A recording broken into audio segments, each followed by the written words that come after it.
Well, welcome to another video about driving a bus. I work for Link Transit, and I don't know, that may be backwards in the camera. I can't tell. Normally I film from the other side of my camera or my phone, but this way I can see what you're looking at. So yesterday I drove a route that I've driven two other times. It's 11 and a half hours, and it's driving from our base station where it's called Columbia Station. Almost all the buses come and go from that point. It's downtown in Wenatchee. And you go about a mile and you pick up people at two different stops at this park. And then you drive about 20 minutes to a ski lodge up in the mountains and drop them off. And then you wait 10 minutes. If there's anybody who wants to come down, you bring them back down either to the park where you picked some people up, or people can even get on at the main station, Columbia Station. And actually with this route, I start where we store the buses at night, and that is called operations, or old station. And it's where we store all of our buses. We charge them, fill them up, clean them, whatever. So in this particular case, there's a park and ride right next to our operations center. So I have to go out the back gate with the bus, and it's I think a 30, maybe a 35-foot Gillig. It's an old bus. It's been around, I don't know, it might have 1,000,000 miles on it. It's got a lot of miles on it. But it's an older beat up bus. It's not really beat up, but it's old. And people are going in and out with their ski boots on, their snowboards, their skis, and the floors get wet, and they track in dirt. And it has racks. As you walk in the door, go to the left, it has racks to put your skis and stuff in. So I start off there, and I go around the corner because of the park and ride, and I have to pick up people there if there's anybody. So far in 3 trips, 3 days of doing this, nobody's ever been there. And then I go down to Columbia Station. I park there for 5 minutes, something like that, if there's anybody that wants to ride there, and a lot of times there is. And then I go to the park, make those 2 stops, and head up to the ski lodge.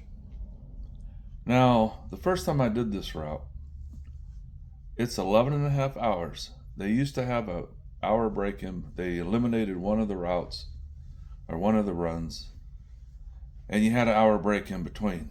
But they changed it. So now it's nonstop. You start off, you make your rounds, you go up to the ski lodge, you wait 5, 10, 15 minutes, whatever, depending on how early you got there. Turn around, you drive back, and repeat that 8 times. So it's 11 and a half hours. And I'm telling you what, the first time I did it, I was so tired. I'm not used to driving a bus 11 and a half hours non-stop. You get a few breaks, but not enough that it really matters. Plus, it's just a lot of driving. I told my wife when I got home that night, because I think I started about probably 6, same as this one, 6:30 in the morning. You drive till 5:30. You get home about 6.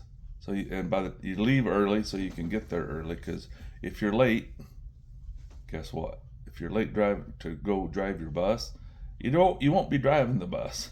They'll find somebody else, and you get the day off. I suppose you can take a vacation day if you want paid for it. So anyway, basically it's 12 hours from the time I leave the house to the time I get home. And I was beat. I told my wife, I said, I can't do this. I'm going to quit. Well, I had one more day. Let's see, I think that was on a Sunday. So 2 more days, and then I have 2 days off, because my days off are Wednesday and Thursday. So she talked me into not quitting, just wait a couple days. So I did. And by then, I had got rested and calmed down and decided, okay, I'll keep doing it for another week. Well, then the following Saturday, I did the same route, but it wasn't quite as bad because I was used to it.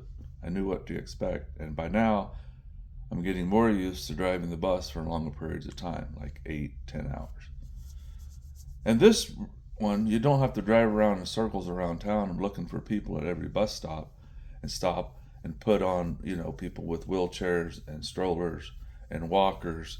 So it's a lot easier that way, but it's just the 11.5 hour day that is so tiring. So I did it again yesterday. It wasn't that bad. And the good news is it was the last day of ski season, so there'll be no more of those runs for probably 6 months whenever they start doing it again in the fall. Excuse me. So I'm now going into my 4th week of driving bus. Let's see, today is Monday. Yeah. So today will be the start of my 4th week. And there's been a few times, probably 3, where I've been so frustrated and so tired, I just wanted to quit and go back to doing whatever. I used to flip cars. I would detail them myself, fix what was wrong with them, sell them. I would do deliveries out of my own vehicle for Home Depot. I did Walmart deliveries, groceries. But I thought, man, this bus driving's not for me. But I've kind of made up my mind that I can get through it. You're going to have good days and bad days, and I'm just going to do my best to hang in there. Right now, I'm making almost $27 an hour. You start off in training at $26.13, I think it is. So right off the bat, while you're in training, you're making $1,000 a week. You're guaranteed 40 hours. And I'm still on probation until October 24th, I think. I think it's an 8-month probation. So you're not, well, if you screw up, you'll probably get fired. Versus once you're in the union and covered by the union, it's a little harder to get fired. They might talk to you, they might warn you, but they're just not going to up and fire you. Right now, I don't know. I don't know what you'd have to do to get fired, but being on probation, it's a lot easier than when you're out of probation. But anyway, I just wanted to make a short video about my day yesterday. It went a lot better. 3 weeks ago, I seriously was ready to quit. 11.5 hours of driving a bus. My arms were sore. It has a big steering wheel. And the way we have to steer, we steer like this. We don't put the hand on around like this. You get your hands on the side of the steering wheel, and it's called the push-pull method. Left turn, right turn. Probably looks the same in the camera. But anyway, your shoulders are getting a workout because you're turning that bus constantly. And maybe I'll do some other videos on getting my CDL and learning to drive a bus. I would like to add this though. Whoever came up with the procedure to get a CDL for driving a bus needs to get their act together. Because there's no reason on earth that a bus driver needs to know about the frame of a bus, broken welds, holes in the frame, the linkage of the steering, the brake lines, the drums, the shoes, the knuckles, the steering rods. We don't even have to know how to check the oil.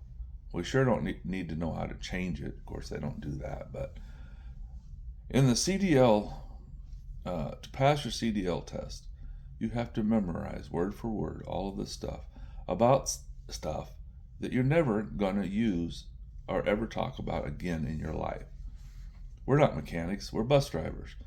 We don't need to know about the air compressor and the turbocharger and the transmission fill tube and the oil fill tube and all that kind of stuff that they make you learn to be a bus driver.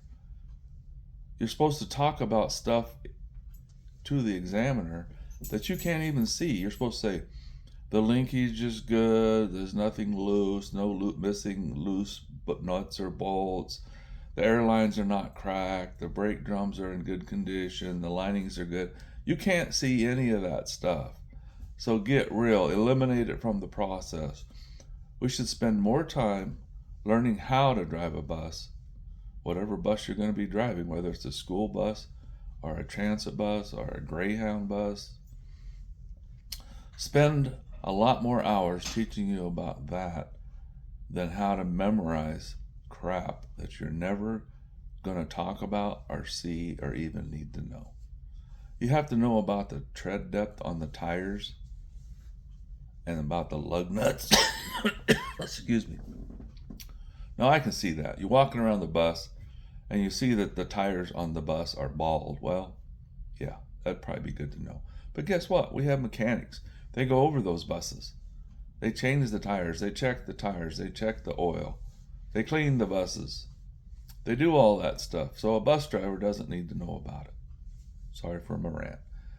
It was really, I almost dropped out during training because of the CDL test. It was so frustrating and so hard to memorize. It takes a month to memorize everything so that you can pass the CDL test.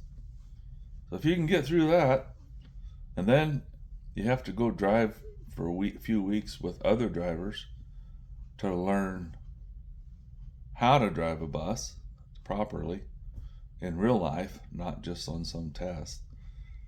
And then, like they told me, by the time you're done, you're going to not want another operator in your bus anymore. You're going to just want to go drive the bus. And it's true, because you get operators that have been doing it for years, whether it's 2 years or 20 years, and they like to give you advice, but they don't even follow their own advice. I've had operators tell me, I pull up behind, like, let's say I'm 10 feet behind, or 6 feet maybe, behind another car. And they'll say, did you leave yourself enough room to get out? And I'll be like, oh, maybe not. You know, some emergency, like that car dies and it won't start again, and now you have to get around it. And then they drive the bus and they pull up 3 feet behind the guy in front of them. So it's like, thanks for that great advice.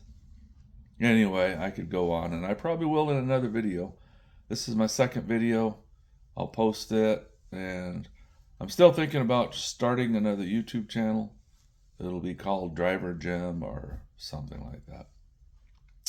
Anyway, it doesn't matter what age you are as long as you have a driver's license. I think we have an 18-year-old driver, depending on where you live, what the rules are. But if you can deal with the day-to-day frustration, of traffic, depending on where you live, you just go drive.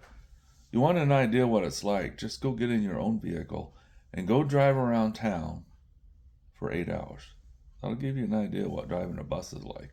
Only now you're driving a 30 or 40 foot vehicle, and you have to see, and also while you're driving around, try to look for bus stops and pick out every bus stop and see if there's somebody there, because if there is, you would have to stop there.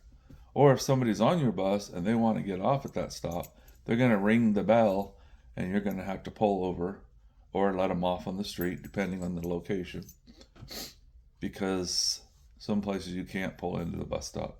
Come here. Want to see my little doggy? Hey, can you look at the camera over here? Hey, look at the camera. She's a little rough looking. I cut her hair and she needs a little more work. But anyway, she keeps me company when I'm home. She sits on my lap, sleeps on my lap. Anyway, if you want an idea what a bus driver does, just go get in your car and drive around town for 8 or 10 hours. See if you can deal with it. All the traffic, people pulling out in front of you, cutting you off. And if you're in a bus, they don't want to follow you, so they will speed up to get in front of you, or they'll pull right out in front of you and you have to slam on your brakes so you don't T-bone them. It's like people look at a bus, and I don't know if because of the size they don't realize how fast it's going, but you got a 35,000 pound vehicle, you're going 35 miles an hour, and they pull out 20 feet in front of you like it's nothing. It's like, come on, people, your life is worth more than that. And when I drive to the ski lodge, people always pass me in the no passing zone just because they don't want to be behind me. Even though I'm going the speed limit, they want to go 5 miles or 10 miles an hour over the speed limit, so they don't want to follow the bus. So, going up a mountain road, what do? Pass you in a no passing zone. And what do? I honk my horn at them. It's about all I can do. Sometimes when I'm in my personal vehicle, I'll just swerve over so they can't get around me. It's like, you're trying to kill me and you anyway.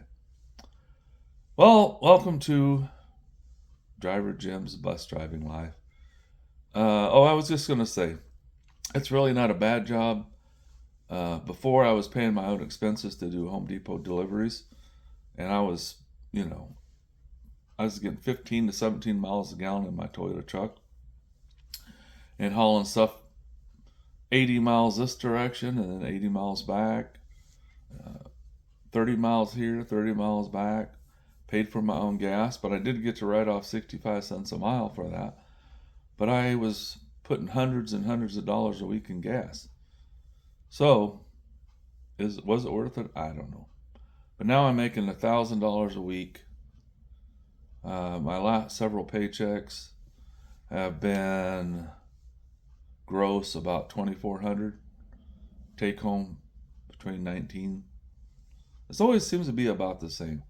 I gross about 22 or 24, I can't remember exactly. Take home about $1,900. So that's for 2 weeks. So basically, I'm making $1,000 a week. Whether you're 18 or 80 might be stretching it, but I'm 67 and I'm able to do it just fine. And my goal is do it for 5 years, take all that money, probably pay off our house. And then when we sell it, we'll have all the equity and maybe retire in the Philippines. I don't know. My wife's from the Philippines. Well, thanks for watching. Thanks for listening to my rant. I'll try to make some more informative videos. I'll make some on the bus when I have breaks, kind of show you the ins and outs of a bus. One thing you can't do as a bus driver where I work, and probably most places, is use your cell phone while you're driving. It's a good way to get fired instantly. Let's say somebody called you in and reported they saw you talking on your cell phone, which I just absolutely won't do. I don't even like to do it. I use speakerphone or Bluetooth or something, and even in my personal vehicle. But when I'm in the bus, my phone is in my backpack, and I'll listen to music through a Bluetooth speaker, but that's it when I'm driving. But when I'm not driving, of course, I check my text messages and Facebook and all that kind of stuff. I've had guys even tell me, don't sit in the driver's seat, even if you're not driving, and use your phone. Well, if I'm on break and I'm parked at a bus depot, they got 9 cameras on these buses. They can tell I'm not driving. And they can tell I'm not using my phone while I'm driving. So I can't imagine they can fire a guy for that. But try looking at a text message or anything else while you're driving with your phone. Instant fired him. You'll be gone. No questions asked. Anyway, thanks for watching. Hope to put out some more content as things progress. It's like I said, I'm starting on my 4th week. Then there has been several times when I wanted to quit. If you're thinking about doing this, or if you're working on getting a CDL to be a bus driver, all I can say is just hang in there, one day at a time. That's what I do. I do one day at a time. Otherwise, you get overwhelmed, you'll get frustrated, you'll get super tired, and you'll just want to quit. And depending on your education and skill set, there aren't that many jobs where you can make $1,000 a week. I guess now in California, minimum wage is $20 an hour, so you can make that much almost working at McDonald's or wherever. But in the real world, I don't have to have a college education. You don't have to have one. You don't have to be a lawyer or a doctor or a dentist or a welder or a plumber or anything like that. And they say you're just sitting on your butt. Well, there's more to it than that, as you can imagine. I would really encourage anybody. I wish I had done it. And I've driven a lot. I've driven 14 hours in a day delivering foster kids here and there. Transporting them, I should say. Pick them up, hour and a half from my house, deliver them 3 or 4 hours from there, and then I have to get back home and then maybe go pick up somebody else and take them 4 hours away. I've driven a lot. And yeah, it's tiring, but you're in your own vehicle and you can stop and get breaks and all that. So driving a bus 11 hours, 12 hours a day, pretty much nonstop, is a little different. Well, thanks for watching. If you would, give me a thumbs up. Feel free to subscribe later on today, or else I'll wait for my days off, Tuesday and Wednesday, Thursday. I'm going to put a cabin air filter in my Lexus I just bought. It's a used one, but I'll make some videos on different things on that too. That's usually what my videos consist of. But now there's going to be more driving videos. Thanks again for watching and listening to my rant. You have a good day.